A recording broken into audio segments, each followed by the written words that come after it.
삼성전자에 비상이 걸렸습니다. 일본이 반도체 핵심 소재 3개의 수출을 막아버렸거든요. 일본 기업 4곳이 전 세계 시장의 90%를 쥐고 있었습니다. JSR, 시네츠, 도쿄 오카공업, 스미토모, 완전 독점이었죠. 상황이 얼마나 급박했냐면요. 이 UV 공정은 단 하루만 멈춰도 수조 원 손실입니다. 그런데 일본의 반도체 규제가 오히려 삼성전자를 전 세계 누구도 넘볼 수 없게 만들어버렸습니다. 오늘은 바로 이 독점을 한국이 어떻게 깨트렸는지 그 이야기를 들려드릴게요. 오늘 우리는 3가지를 알아볼 겁니다. 첫째, 삼성전자가 어떻게 절대 불가능하다던 국산화에 성공했는지. 둘째, 일본 기업들이 오히려 한국에 공장을 짓게 된 역설적 상황을 분석하고, 마지막으로 차세대 전쟁터가 될 무기, 포토레지스트 시장에서 삼성이 어떤 준비를 하고 있는지 살펴보겠습니다. 영상 시작 전 구독과 좋아요는 사랑입니다. 먼저 포토레지스트가 얼마나 어려운 기술인지부터 이해해야 합니다. EUV 공정을 쉽게 설명하면 이래요.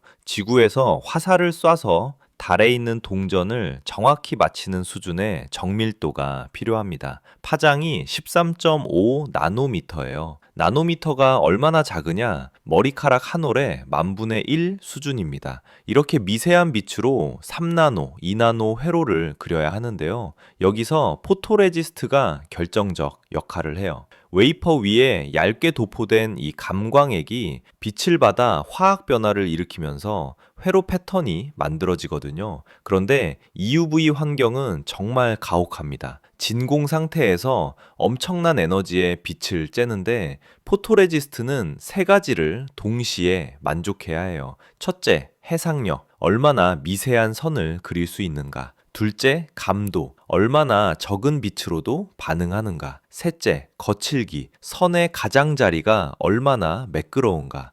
여기서 문제가 뭐냐? 이 3가지가 서로 싸워요. 감도를 높이려고 반응 물질을 많이 넣으면 해상력이 떨어집니다. 해상력을 높이려고 분자를 작게 만들면 거칠기가 심해지고요. 이걸 RLS 트레이드 오프라고 부릅니다. 일본 기업들은 수십 년간 이 균형점을 찾는 노하우를 쌓아왔어요. 그래서 독점이 가능했던 거죠. 그런데 여기서 반전이 시작됩니다. 과거에도 국내 소재 기업들이 도전은 했어요. 동진 세미케임 같은 회사들이 연구는 하고 있었죠. 하지만 결정적인 문제가 있었습니다. 테스트할 장비가 없었던 거예요. EUV 노광 장비가 대당 얼마인 줄 아세요? 2천억 원입니다. 이걸 중소기업이 살 수 있나요? 불가능하죠. 벨기에 아이맥 같은 연구소에 의뢰하면 몇 달 기다려야 하고 비용도 천문학적입니다. 그래서 국산 포토레지스트는 영원히 불가능할 것 같았어요. 바로 이 지점에서 삼성전자가 금기를 깬 겁니다. 2019년 위기 이후 삼성전자는 화성 캠퍼스에 실제 양산 라인을 동진 세미캠에 개방했습니다. 수조 원짜리 생산 라인을 중소기업에 열어준 거예요. 이게 얼마나 파격적이냐? 반도체 양산 라인은 1급 보안 구역입니다. 공정 비밀이 다 들어있거든요. 거기다 만약 동진 세미캠에 포토레지스트가 불량이면 어떻게 돼요? 그날 생산한 웨이퍼 전부 버려야 합니다. 한 장에 수백만 원씩 하는 웨이퍼를 말이죠. 하지만 삼성은 실패해도 좋다, 될 때까지 해보자 라고 결단을 내렸습니다. 생존이 걸린 문제였으니까요. 동진 세미캠은 이 기회를 놓치지 않았습니다. 실제 양산 라인에서 즉각적인 피드백을 받으니까 개발 속도가 비약적으로 빨라졌어요. 이 부분 감도가 부족합니다 하면 바로 다음 주에 개선된 샘플을 테스트할 수 있었던 거죠. 숫자로 보면 이렇습니다. 2020년 당시 동진 세미캠의 EUV 포토레지스트 감도는 80mJ per 제곱센티미터였어요. 그런데 삼성과 협력하면서 이걸 40에서 50mJ per 제곱센티미터까지 낮췄습니다. 감도가 절반으로 줄었다는 건 뭘 의미하냐? 같은 장비로 2배 빠르게 생산할 수 있다는 겁니다.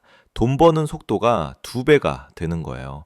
삼성전자 입장에서 이건 엄청난 원가 절감이죠. 그리고 드디어 2023년 7월 동진 세미캠이 삼성전자의 D램 D1A 공정에 EUV 네거티브 포토레지스트 공급을 시작했습니다.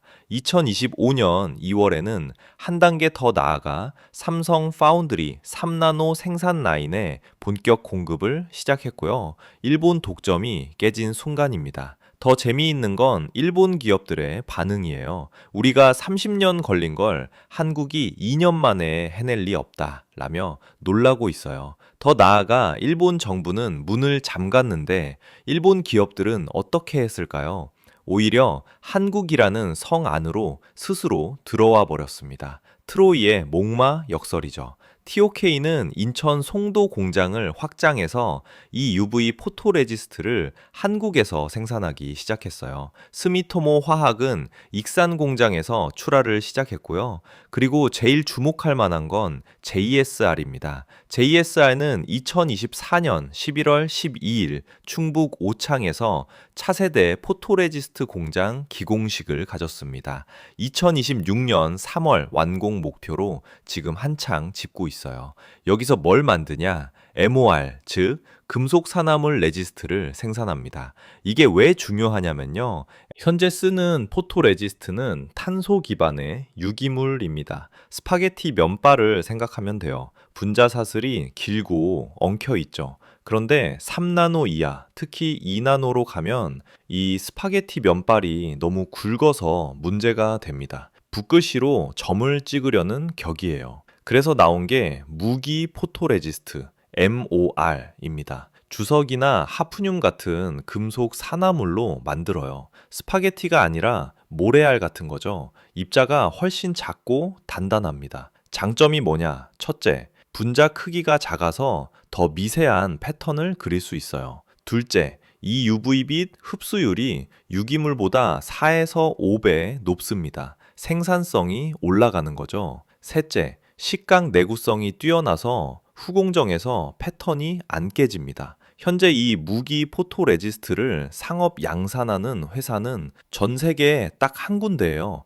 JSR이 인수한 인프리아입니다. 그런데 여기서 한국의 반격이 시작됩니다. 삼성 SDI가 2023년부터 무기 포토레지스트 개발에 뛰어들었어요. 이미 삼성전자에 샘플을 여러 차례 공급했고 현재 파일럿 라인까지 구축한 상태입니다. 동진 세미캠도 가만히 있지 않습니다. 램 리서치에 드라이 레지스트와 유사한 방식의 무기 포토레지스트를 개발 중이에요. 여기서 삼성전자의 전략이 보입니다. 유기 포토레지스트는 동진 세미캠으로 원가 경쟁력을 확보하고 차세대 무기 포토레지스트는 삼성 SDI로 기술 주도권을 잡겠다는 거죠. 투트랙 전략입니다. 그리고 2025년 말 삼성전자는 게임 체인저를 들여옵니다. 2025년 말까지 삼성전자는 ASML의 최신 장비인 하이-NA EUV를 한 대,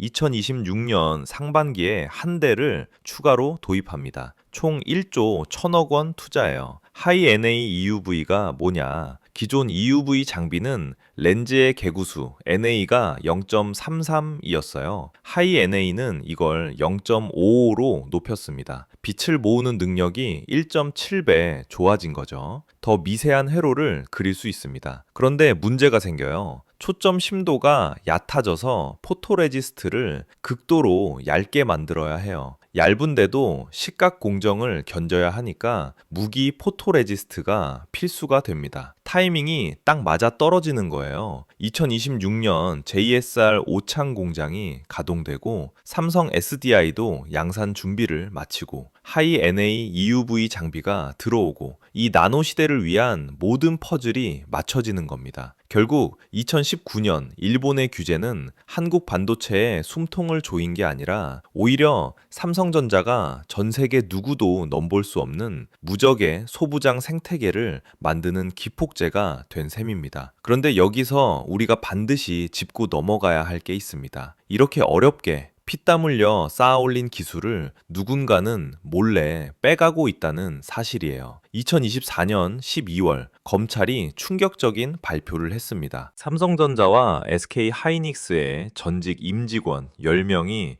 무려 7년간 조직적으로 디램 핵심 기술을 중국 반도체 기업 CXMT에 유출했다는 거예요. 방법이 얼마나 치밀했냐면요. 한 연구원은 퇴사 직전 나흘 동안 600단계에 달하는 디램 제조 공정 정보를 손으로 베껴 적었습니다. 노트 12장 분량이에요. USB나 이메일은 추적되니까 아예 자필로 쓴 겁니다. 더 기가 막힌 사건도 있었어요. 삼성전자 전 상무급 임원이 중국 청두 정구로부터 4,600억 원을 받아 현지에 회사를 차렸습니다. 그리고 자기 인맥을 동원해서 국내 핵심 인력들을 체계적으로 빼갔어요. 연봉 3배에서 9배를 제시하면서요. 유출된 기술의 가치가 얼마인 줄 아세요? 삼성전자가 10나노급 디램 개발에 투입한 비용만 1조 6천억 원입니다. 당시 세계에서 삼성전자만 보유한 기술이었어요. 결과는 참담했습니다. CXMT는 이 훔친 기술로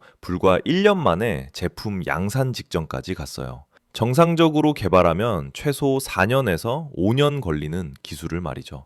검찰이 확인한 바로는 CXMT의 공정 자료와 삼성전자 자료의 일치율이 98%를 넘었습니다. 피해 규모는 천문학적입니다. 검찰 추산으로 삼성전자의 2024년 매출 감소액만 5조 원이에요. 앞으로 국가 경제와 기술 안보에 미칠 영향을 고려하면 최소 수십조 원의 피해가 예상됩니다. 그런데 더 분노가 치미는 건 처벌 수위예요. 이렇게 나라 경제의 근간을 흔드는 범죄를 저질러도 집행유예나 기껏해야 1년에서 2년 실형을 받는 게 현실입니다. 미국 같으면 경제 스파이법으로 간첩죄 수준의 중형을 선고받을 범죄인데 말이에요. 우리가 오늘 본 포토레지스트 국산화 스토리가 얼마나 값진 성과인지 아시겠죠? 2019년 위기 상황에서 삼성전자가 수조 원짜리 양산 라인을 개방하는 파격적 결단을 내렸고, 동진 세미캠이 밤낮 없이 연구해서 일본 독점을 깨트렸습니다. 그런데 산업 스파이들은 이런 노력을 단 며칠 만에 통째로 빼가는 겁니다. 이건 단순히 기업 간 경쟁 문제가 아닙니다. 대한민국의 미래를 훔쳐가는 행위예요. 반도체가 국가 경제의 20%를 차지하는 나라에서